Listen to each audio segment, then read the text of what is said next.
Mapan wonten ing sanggar pamujan negari Ngawarta. Nuju hari Sukra kasih Prabu Puntadewa, Raden Werkudara, Raden Arjuna miwah kembar. Dat manekung puja brata wonten ing sanggar pamujan. Kalenggahan mangke sampun pikantuk sabda hari Semedi Maladinding meminta nugrahaning Jawata. Labet para Pandhawa dahat mriyatosaken dhateng sedanipun ingkang Rama Prabu Pandhu Dewanata miwah kang Ibu Dewi Madrim ingkang nandhang bebentuking Jawata den papanaken ing Yomaniloka.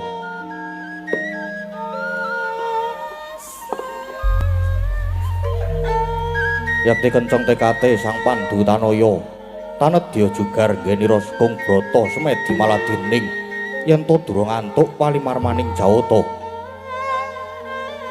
Ing jahi pepak andher para garwa, para putra miwah para senton ingkang nderek ngisung-isung tata rakit sesaji.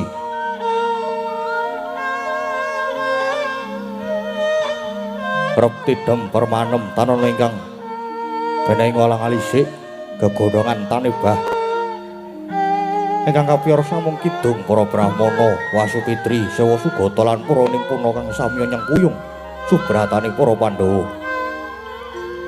Kocap titiwanci Sang Nata kepareng jugar denira Semedi marani bawa rasa imbal gandya kelawan para kadang. Dadi mangkono pang nglucitaning indra ingkang dereng kawedharing lisan.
Sritinon ing pasewakan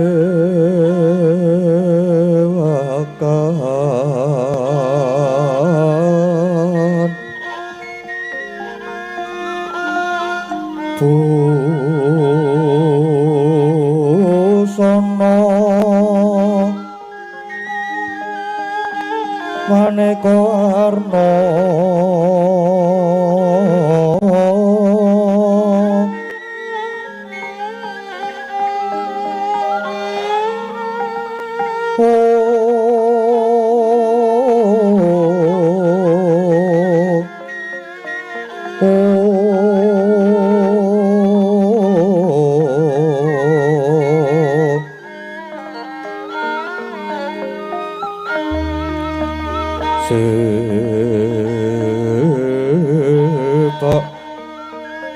Puswitengu dyono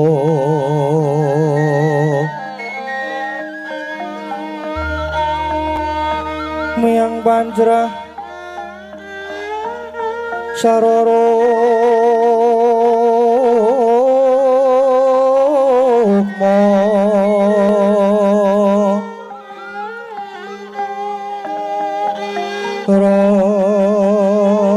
ranggeng manik nara narawata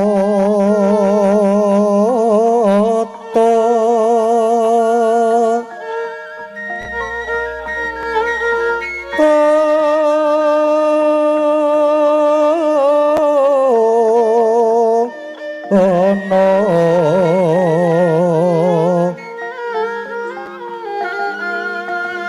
Owra banyo kang sumirat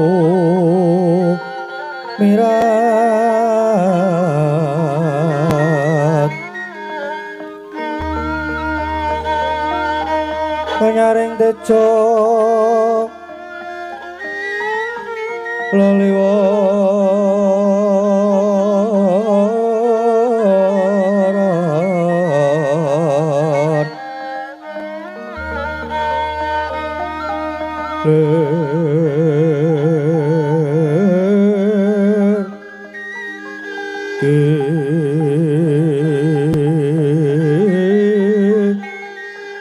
lat sisiring dadet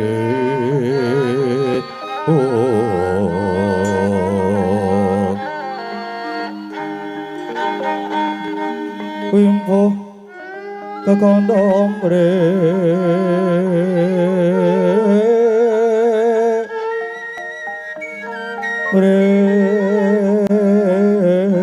ingin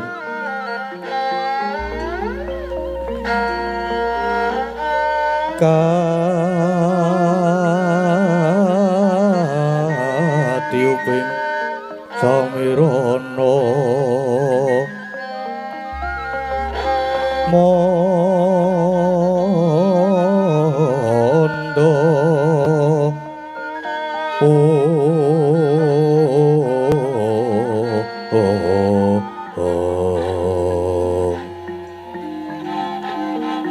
sabaran mangambar kongas ngeweki madyaning pasewakan tandya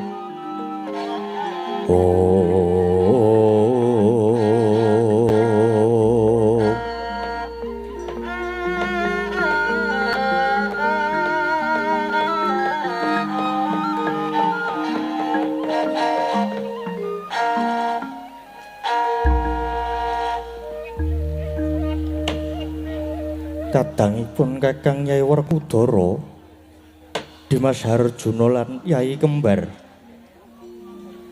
Yai sayektine rehning wis gumolong cipta rasa lan karsanipun Kakang lan Siadi ora liya muhung angesti kaweningan murih tinampa dening Jawata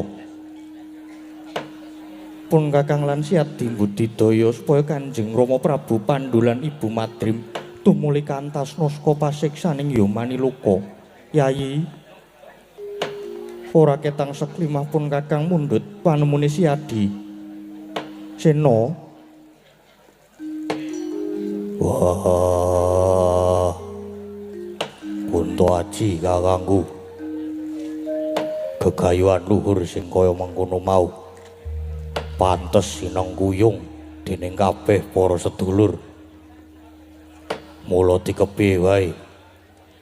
Nadyan taunana windanana, aku saguh ora bakal jugar semedi.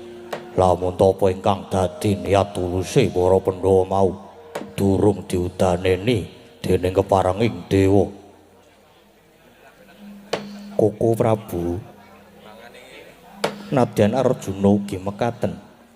Menawi perlu kula badhe nderek sumusul wonten kayangan, menawi dewa ngeparengaken kula badhe sumusul dhateng Rama Prabu Pandhu miwah Ibu Madrim Koko Prabu. Duh Koko Prabu, nadyan pun kembar namung tansah nderek menapa ing dados keparengipun Koko Prabu. Yayi, pun Kakang nedha nrimo ya kaya mengkono iku Yayi. Woing gegulang kalantipan lan bebuden ngelingono pun Kakang lan Syadiku sinebut Pandhawa tegese Pandhu lan Hawa.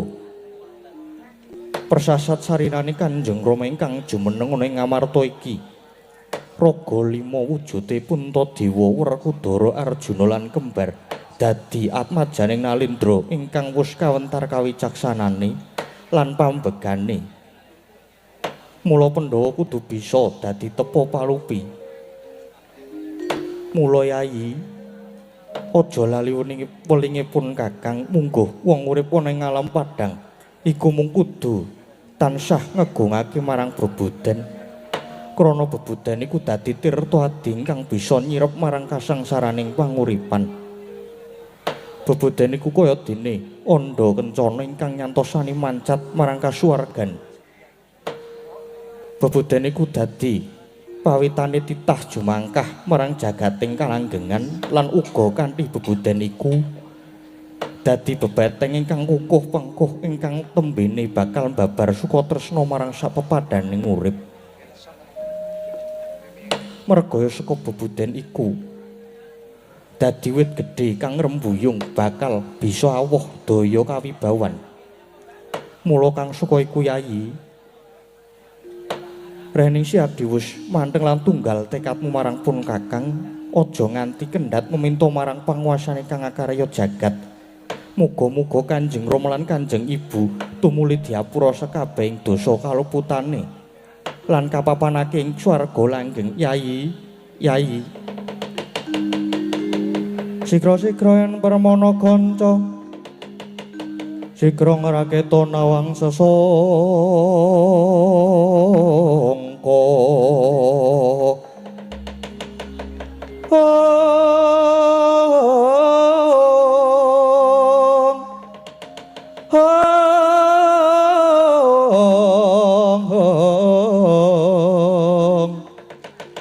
Kuyang lenggahing Sri Nalendra ambek marwa sing sang katriku ngulung mangrempak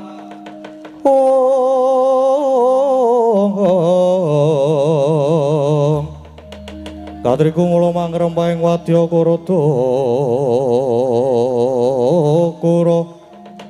kura reka giri-giri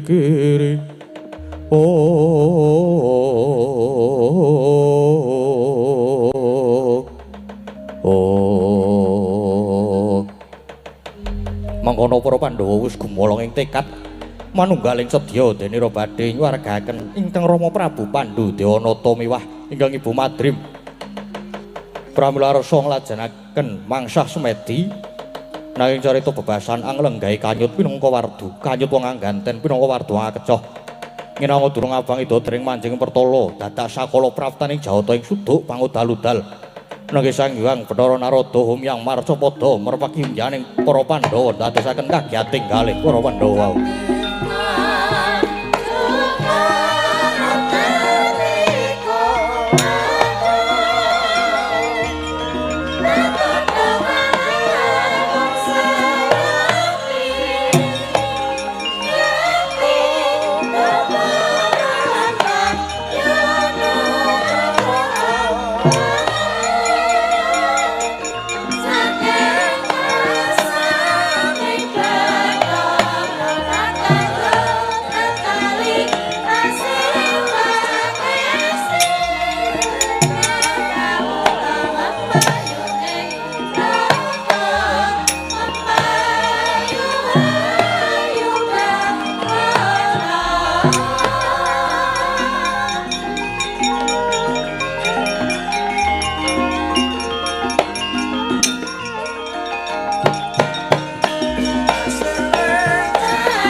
Sinongwati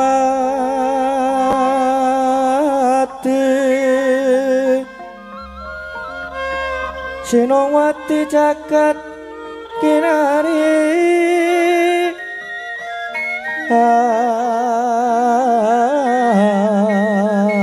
amuk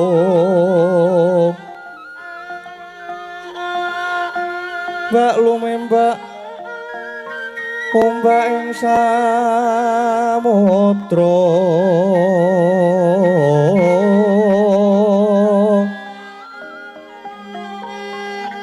kae ana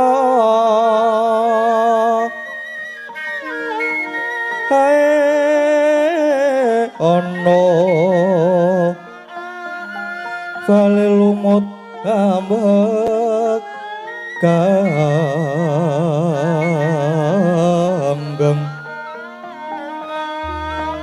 awito denceng-dencengan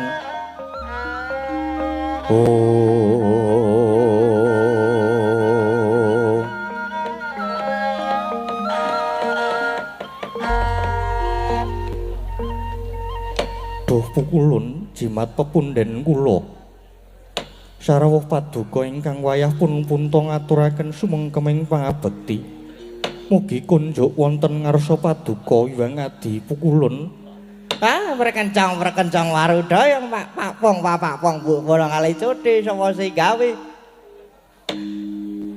Putu Prabu iya jeneng kita ngaturake pangabekti wis ulun tampa karya bombong penggalih ulun Pangestu ulun wae tampanana Putu Prabu kula nuwun inggih kapundhing mestaka mugi ndadosna jimat paripe dayanana kanugrahan dhateng ingkang wayah wah Nrada kakekku serawuhmu kepareng aku ngaturke bekti kulan basaku katur ya Werkudara ya wis ulun nampa ndadekke bawang ing tias ulun Pangestu ulun wae tumandha marang jeneng kita Werkudara yo tak pundi dadi jimat pukulun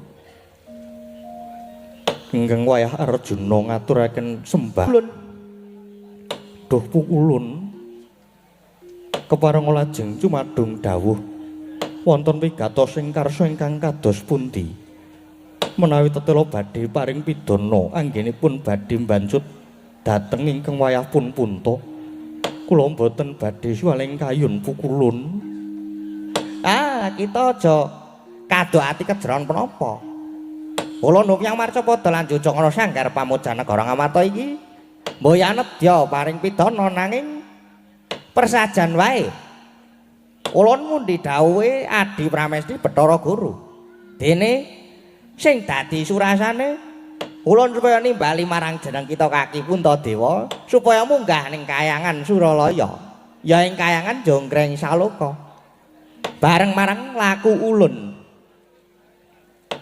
inggih menawi kepareng paduka pukulun mekaten wontenipun kula namung sendika nderek pukulun wah mengko dhisik Nrada kakekku Danur Gunung Kadingaren guru kakekku kok nimbali barep kakangku supaya munggah ning Kayangan ana wigati apa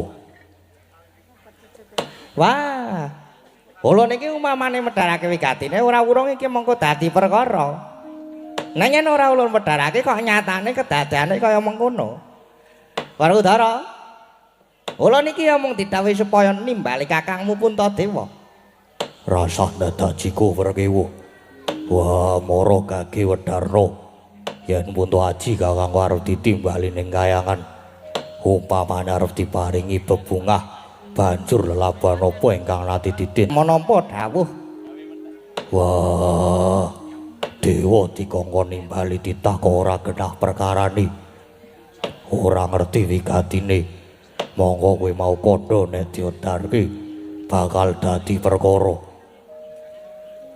nek mbok wedarke kowe ya ewuh perkewuh saiki rasah nganggo perkewuh wah gage Wedarna apa sing dadi karepe guru kakekku wis ulun kandhake ngarep yen ta ulun saderma mundi dawuh supaya nimbali tok. Wis. Lan ulun nadyan dewa nanging ibaratmu balang watu.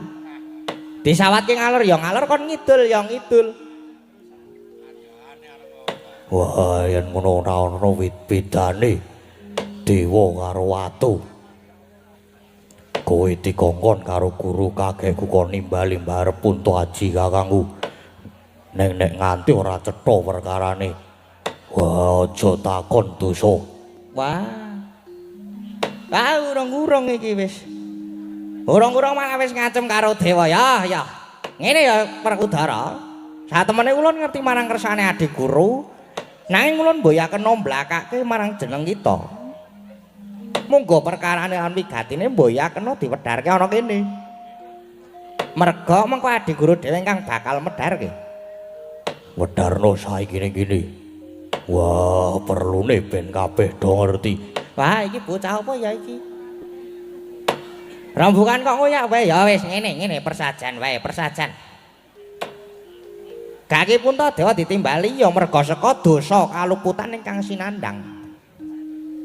Dosa lupute apa? Kaki omongo dosane apa? Lupute nggono apa? Dosa lan lupute ora liya. Sepisan, nggone Tarabrata Amatiraga kena denarani manunggal cipta nganti lirwa marang keprabone temah gawe daya geter ana ing kayangan.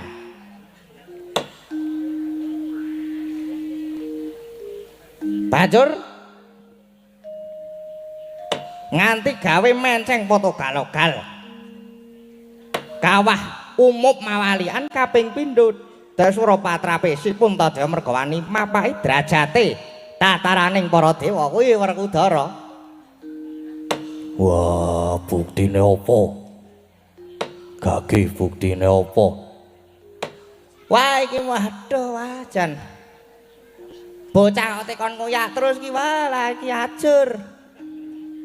Madeg jumeneng nalendra nanging boyang nganggo makutha. Malah nganggo gegelung keling. Mongko ingkang menang nganggo gelung keling iku mung Bathara Darma lan para wasupitri ingkang wis katarima subratane. Tur jiwane ya brahmana setengah dewa. Mongko Punta Dewa iku jiwane nalendra ingkang asipat satriya lan kuwi dianggep luput. Kuwi dianggep luput Dasura Patrape. Wah, biyen-biyen ki woh apa? Nalika Punta Aji dadi ratu ngrenggani negara Ngamarta, gajeke dewa ingkang lekseni. Nanging kena ngapa saiki ngungkih perkara iki? Biyene woh apa? Wah, kok lagi saiki diundhamana. Kang mangkene ketok nek nrata kakekku mung golek-golek perkara. Kowe mung golek salahe kakangku. Wah, ayo bloko ae. Jane Winrada kakekku mau rawuh. Aku wis supriya. Punta Aji ditimbali ning kayangan merga dianggep luput. Nek lupute apa ya ora cetha. Nek lupute cetha sak karepmu le arep midana. Wah, nanging yen mung arep golek-golekke lupute, aku sing ora trima. Lan aku tak takon, apa Punta Aji kakangku arep dipidana, banjur apa pidanane? Merga saka gedene kalupatane Punta Dewa, saka keparinge adik guru bakal dipidana tanpa beda kaya Sudarmamu, bakal dicemplung ing Yomani Loka Werkudara. Caca muntaplir kinetap netra kocak ngodarandir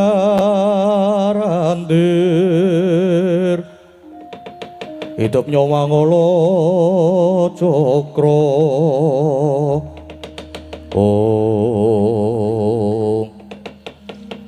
Wah, nrada kakekku kudu ngerti. Pandhawa kuwi raga 5 nanging jiwane siji. Wah, mula kowe mau kandha yen to Punta Aji kakangku bakal dicemplungke ning Yomani. Werkudara sing ora trima. Lho sebabe apa kita ora trima Werkudara? Aku wis kandha Pandhawa kuwi raga 5 jiwane siji lan kaya dinindok sak petarangan. Mula Gandeng Rada medhun ning kene iki mung dadi wakile guru kakekku. Semono uga Punta Aji kakangku nggone arep dijak munggah ning kayangan ya kudu diwakili. Lho, sapa sing dadi wakile? Aku sing dadi wakile. Pukulun. Mboten namung Kakang Mas Werkudara, kula inggih sagah dados wakil.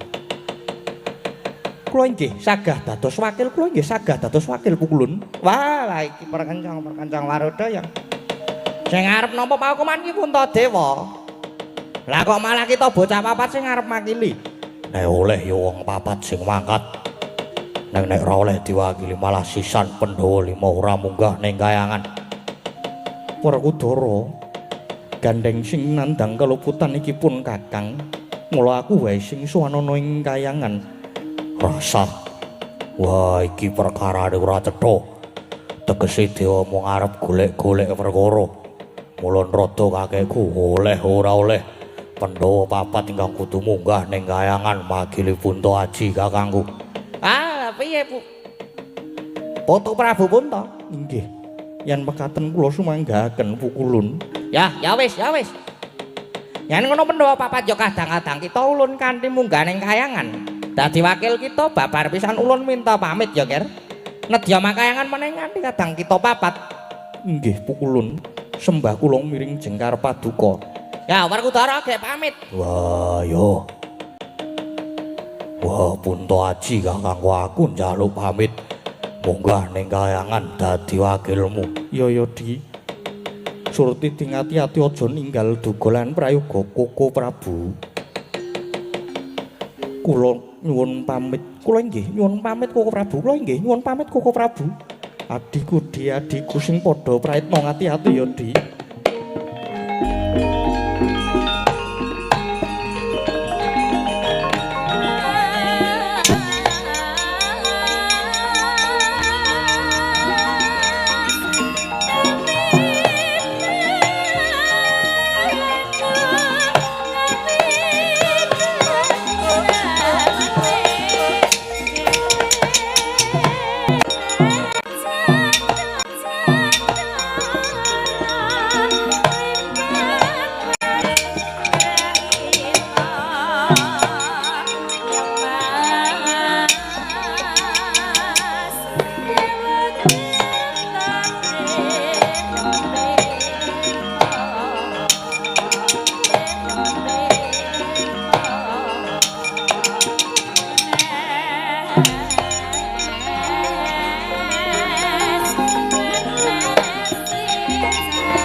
Sampun bidal Pandhawa sekawan. Lampah panglimunan miring Bathara Narada. Nadyan Renasa tanana jalma kang uninga. Parandene ana titah ingkang mrojol saking sela-selaning garu. Nenggih garwa Prameswari Dewi Drupadi.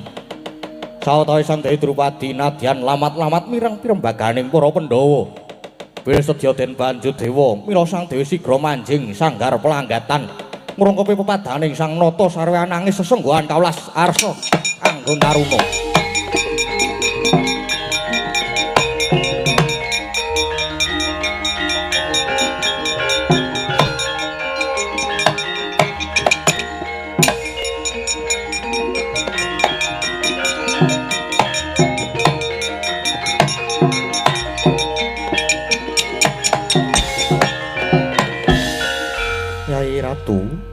Yai Drupadi, sira yai ngrungkepi pepadaning pun Kakang, sesenggukan nggonira nangis nganti deleweran waspamu.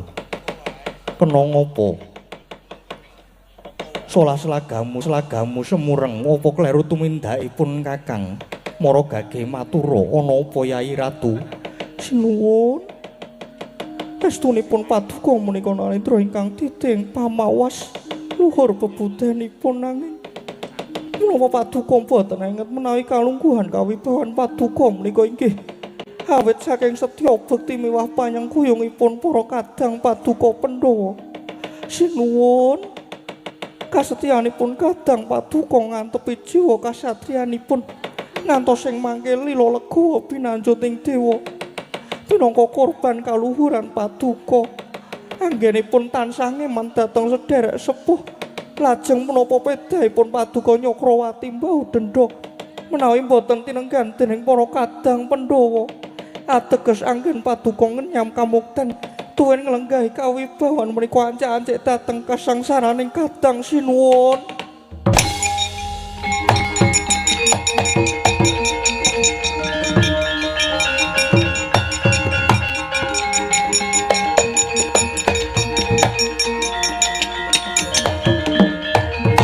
Jayah Kinaca Brajalunggit tiasing wong agung Amarta sengkel pingget ing raos parandening batos anutuh diri labet panangising putri Pancala ingkang garwa Dewi Drupadi kawusa kocap saking sesak ing raos ngenira nampi panandang sirnaning Pendha ingkang sekawan sigra meleng cipta katarima panuwunira salilane saya mekar sak gunung rong gunung telung gunung pitung gunung ngebaki jagat.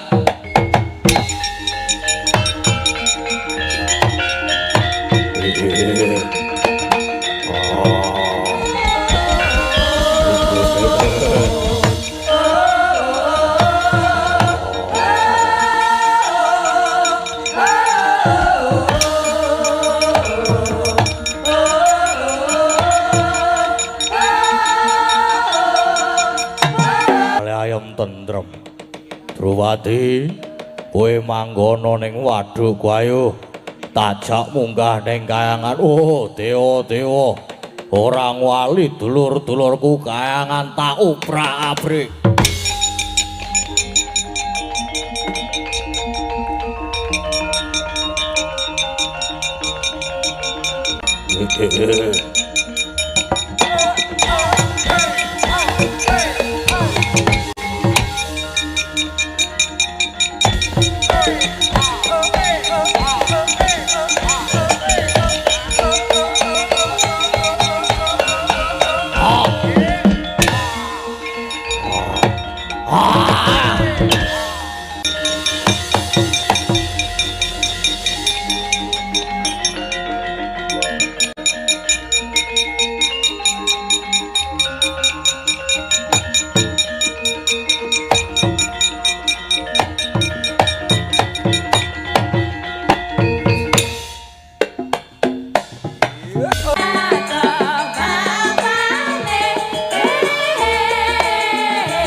Alhamdulillah tekan limbukan. Iya, Mak. Nyemen do lingkuh sithik. Matur sembah nuwun. Mandeg dhisik ya, Nduk. Iya, Mak. Iki sowan endi? Iki sowan ning ngendi ya, Mak ya? Nah, iki. Lokasi rumah Bapak Mulyono, Groyokan RT 3 RW 018 Sambirjo, Prambanan, Sleman. Nah, kuwi swanana ing kene, Nduk. Iya, Pak. Dalam rangka apa? Wayangan. Ora tegese ora kuwi, Mak. Lah terus kepiye? Dalam rangka tasyakuran Walimatul Khitan Zulfian Eka Saputra, putra Ibu Hartini, putu Mbah Mulyono dan Ibu Kadiem. Ngono, Mak. Supit Khitan. Iya. Aku mbiyen Khitan ya apik lho, Nduk. Wis ora usah bahas kuwi sik. Mengko wae le bahas kuwi nggon gara-gara. Mengko ndak ning gara-gara ra iso omongan. Ya Nduk ya. Iya, Pak. Lek ku nyepake ket mau sore nek ditokke ning libukan, gara-garane meng meneng-menengan. Iya ya wis, ya mengko wae ning nggon gara-gara. Kok ndak meng krik ngono ah. Iya. Iki tak wacake ning nggon dari WA admin iki. Tasyakuran. Iki urutan acara ya, Nduk ya. Iya, Pak. Oh, urutan acara ding dinanggap wayangan Bapak Sira Nugroho. Ning gandeng Bapak. Terus ketoke terus ketanggor Covid kae ya, Nduk ya terus ora iso wayang. Ngono, Mak. Ning yo aku yo ora pati ngerti jane. Terus gentine aku ya ora ketang jane iki apa? Kuwi jenenge aduh. Nek dibandingke ya adoh banget aku isih ajaran. Iya, Mak. Mulane nek akeh lupute kathah lepate nyuwun pangapunten. Iya, karang yo isih apa jenenge isih tahap pembelajaran. Tahap pembelajaran. Siraku ya rada cekot-cekot mikir kuliah iki, Nduk. Ora usah dipikir sesuk bolos karo aku, Mak. Ora kena kaya ngono kuwi. Ora apik nek bolos-bolos ngono kuwi. Saiki muni ora apik sesuk nek wis mlebu bolos. Wis ora apa-apa. Ora maksude aja nganti bolos-bolos ora apik. Terus iki iki sik ingkang kepareng rawuh. Sopo wae, Mak? Wacana, Nduk. Endi? Iki. Oh iya. Bapak Kapolsek dan jajaran, Bapak dan Ramil dan jajaran, 3 Bapak Lurah Kalurahan Sabirjo, Bapak Wahyu Nugroho SUMBA niki. Terus ana Pamong Dukuh staf Kelurahan Sabirjo, Bapak Kiai Haji Ngadiman SAG MSI. Terus ana Bapak Kiai Ahmad Mujahid, terus ana Limnas. Tulisane Limnas. Sing bener ki Limnas apa Linmas? Linmas. Aku mbiyen bolosan tur lulus. Kebanggaan lho aku ki jan iki. Nilaiku abang akeh banget lho mbiyen, Nduk. Mergo bolosan kuwi ning tetep lulus. Ya ora apa-apa. Mergane gurune sayang karo kowe. Wis do jeleh. Mulane terus diluluske ben ra ngajar aku meneh. Iya. Terus iki apa? Sik isono ra mau WA dari Mas Admin iki. Oh wis ora ana, berarti wis pokoke visi misi sudah diaturke niki wau. Terus niki mengke enten napa namine? Mas Admin niki wau wonten apa jenengane wah enten Pak Kiai. Oh dereng rawuh. Oh ya nek durung rawuh ya mengko dhisik berarti karo diselani apa ya? Diselani iki ya mbeng iki ora meng dhewe lho, Nduk. Terus ya ora meng dhewe karo kanca-kanca akeh banget iki. Ora maksud iki ora meng dhewe iki ana bintang tamune. Bintang tamu. Sopo bintang tamune? Bintang tamune ana anu Solikin. Ora anu Princess Apri dan Bunda Mimin. Kan bundaku ya aku kangen aku wisan aku. Suwe banget ora ketemu. karo Denok Tatin. Sopo? Ora Mbak Tatin. Oh iya, krunguku Denok. Mau kuwi saiki wis Mbak. Ora wani aku nek karo kuwi.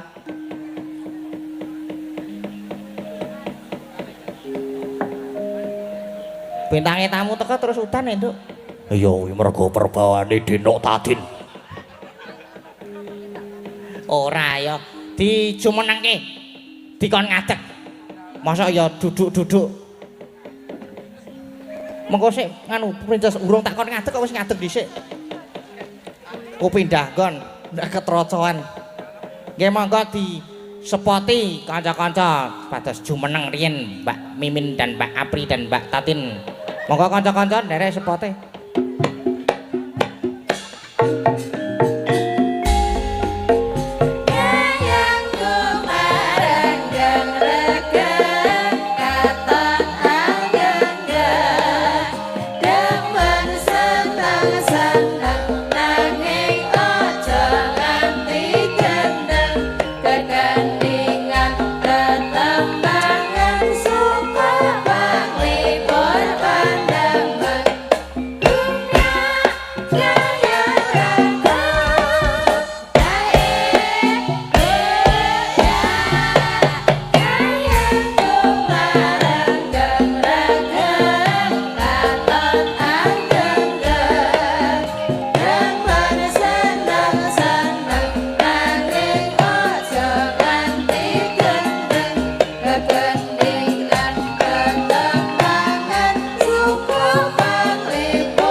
Sugeng dalu. Sapa sik ya? Sapa manut? Sugeng dalu. Nah, tante iki wah. Tante Apri sugeng dalu. Aduh, sugeng dalu. Sugeng dalu. Mbak Limbuk Mak Canggih. Nggih, sugeng dalu. Pripun kabare? Oh, sehat. Sami. Pangestu panjenengan lan sedaya warga mriki. Nggih. Pinanggih malih kalih Dik Gading. Nggih. Nek ketemu Mas Gading iki dalange jek enom. Turne ya Trengginas. Trenggiling. Trengginas kok Trenggiling. Dasare bintang tamune ya nek dhewe iki wedok, disawang nyenengke jek enom. Lho, ana bintang tamu kok lanang dandan wedok tuwa. Ana apa? Ana saya mangkat. Katanya treatment satu dengan satunya beda-beda.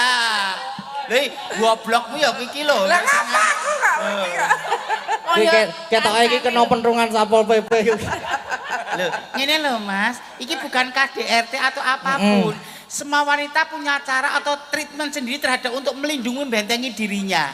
Untuk filter kayak Mbak Tati nih aku jeneng kakung, kayak Apri pancen didol murah, atau nek kaya aku kan pancen piye carane men karirku menanjak tanpa godaan pria-pria hidung belang. Dadi ra iku tak dandani kaya wong diantemi kok bar dienggo apa media wong tinju kae. Pampere wong lanang ben ra seneng. Dadi kehormatanku terjaga. Piye kehormatan? Kehormatan kok dikerawuk ki po. Wong kok le. Dadi ngono ki piye carane membentengi diri, Pak? Oh, Wanita ngono kuwi ben macam-macam. ora disenengi wong lanang. Ya wong lanang ki elek banget, padahal jane ayu banget. Loh. Ora kudune nek wanita itu mempercantik biar menggoda wanita? Wanita. Ya. Kira wanita sing model kaya Apri ngene iki sing model begenggek kaya Apri ngono ora apa-apa. Bunda Mimin. Bunda Mimin hidung belang niku sik kados pundi? Sing kepiye? Irunge slewah wis ngono ae. Oh, kok disebut-sebut. Maksudnya pria-pria sing nyawang wedok tukmis ngoten niku lho. Ngerti bathuk klimis langsung hawani pengen golek kamar mandi ngoten niku. Lah kowe ora. Aku ya ora, aku wedok. Ora kok ora leren sing nang bogem. Kuwi nek hidung belang ki sing belang hidunge. Ya. Nek sing belang nggon lambe. Ya lambe belang. Oh, ya wis. Kuwi kena gibah. Tak kira terus nek. Wong edan. Dalu punika sowan wonten dalemipun Pak Mulyono. Pak Mulyono. Adicara tasyakuran. Tasyakuran kitanan. Kitanan. Dadi kaya kowe dhisik no, Lek. Hah? Kaya kowe dhisik no. Kitan ki apa? Wah, mbiyen kuwi sing nganggo pring kae. Lah kitan ki Kitan. apa to aku ora Lah mudeng. iki ra dikitan kok ya. Lah, Lah iki dicokotke apa? Cokot ki apa? Diselentrek. Ngapa lho? Iki ngapa? Iki ya dundang kamu nek main ning Sentulu Kulon Progo karo Loh, dakah-dakah. nek iki nang Yojo lho nang Arep ngedak. yo aja kan nek karo aku sak pecak kok. Lah ya wingi aku nang Mung sak Klaten. kedemne terus Maksudnya Bim? Maksudnya Bim? auramu ki regete lho, Tin. Iki nang Jogja, wingi aku nang Klaten mbok onek-onekke. Nang Klaten iki kudu klanuwun karo sing jaga lho. Saiki nang Yojo nang wilayahku arepane apa kowe? Nek kowe ora jagane piyai Jogja lho. Lah ngapa? Lho trekahmu koyo ngene. Lho, aku gur nyonto wingi pas nang kono ya. Sopan santun etika adat ketimuran. Terus? Sopan santun etika adat ketimuran. Oke. Oke. Kamu singgian pertama adalah suara, takoni. Tapi ada hal yang lebih penting dari sekedar kemampuan. Apa? Attitude adab. Lah wingi nang kono. lah Mbak Tatin kurang apa? Adape titute ya wis apik. Nek ngomong menye-menye. Sing ora ndek adab ki kowe. Kowe ki wis nganggo kebaya, nganggo sanggul. Lah nek nguyu kok ngadeg. Apa? Ngadeg ki gek nek serampung kaya wong kejang kae iki. Lah piye? Nguyu ora sopan kuwi, Wah. Kayak karo ngetos kok Nguyu kok kejang aku ya. Ya dhewe wong iki nggo anu dhewe kok. Ki aku kira bersapa Oh iya, sama oh. Mas Iya, Gading. Sugeng dalu, Mbak Tatin. Sugeng dalu, Mas Sugeng dalu. Gading. Nggih, pripun kabare Mbak Tatin? Alhamdulillah sehat panjenengan nggih sehat to Mas Gading. Alhamdulillah sehat. Nggih niki wae kula denok sinten? Boten.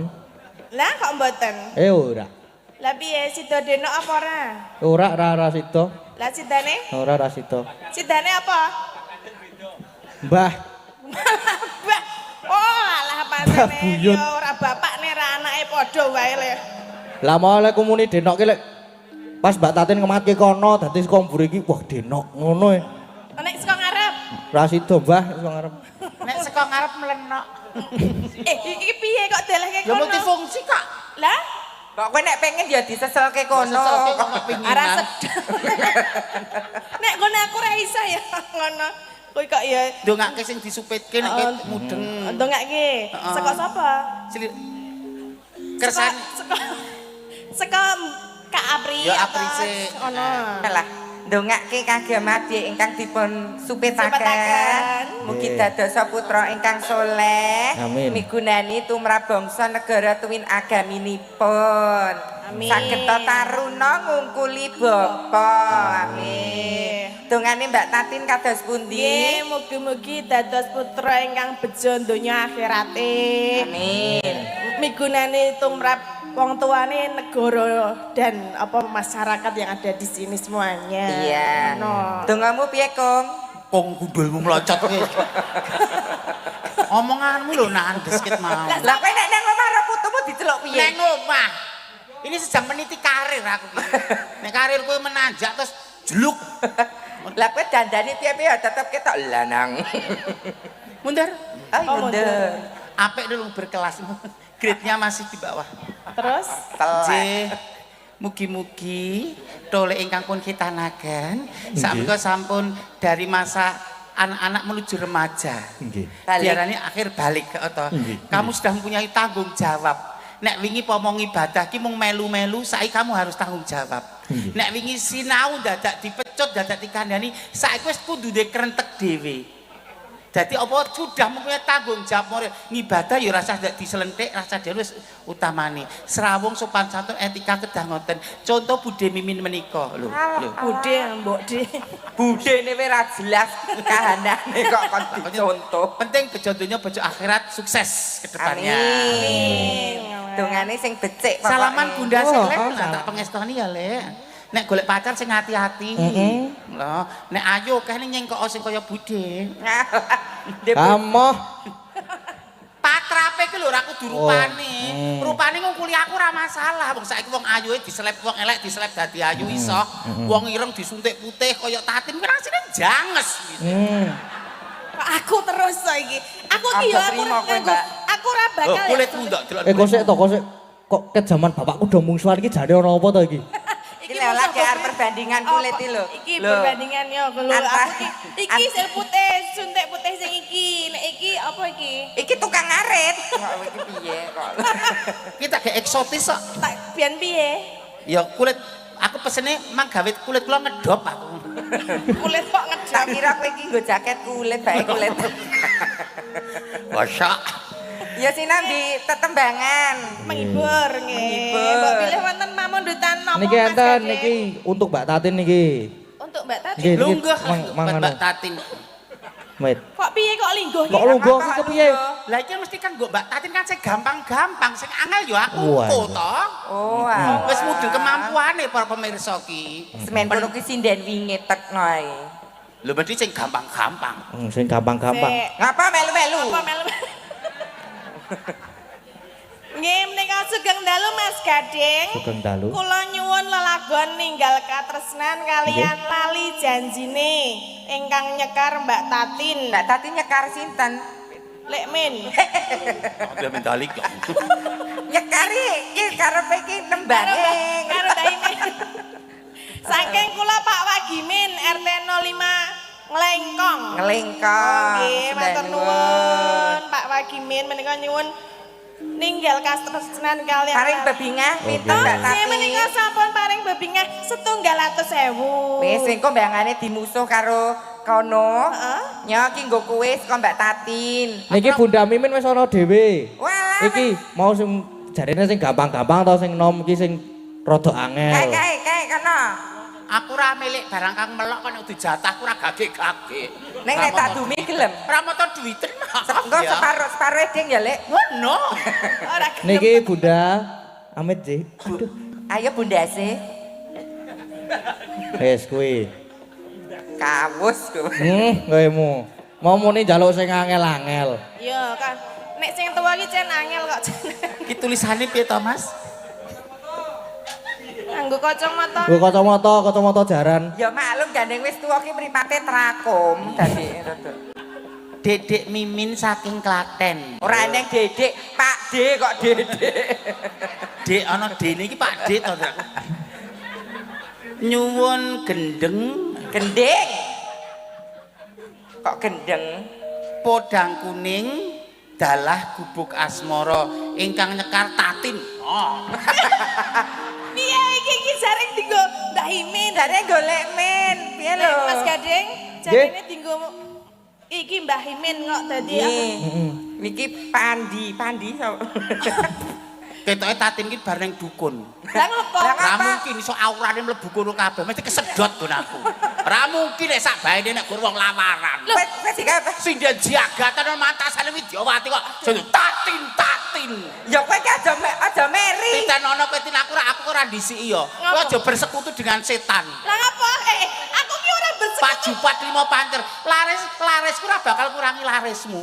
Larise Agnes ora bakal kurangi larismu. Kabeh di porsine dhewe-dhewe. Ngapa dadak ning kene wilayah Prambanan Sleman dak kabeh kok aura tok sok nang nggonamu. Nek amrek dukun semara. Rupa ya standar. Suara ya diarah ya ora apik banget ya ora mendominasi. Power ya jak menang aku. Kowe kudune nglengganan. Meneng kok kowe. Urusan iki masa depan ya aku. Aku bersekutu karo apa? Setan. Lah monggo aku Sok mati bersekutu karo- disabeti lah.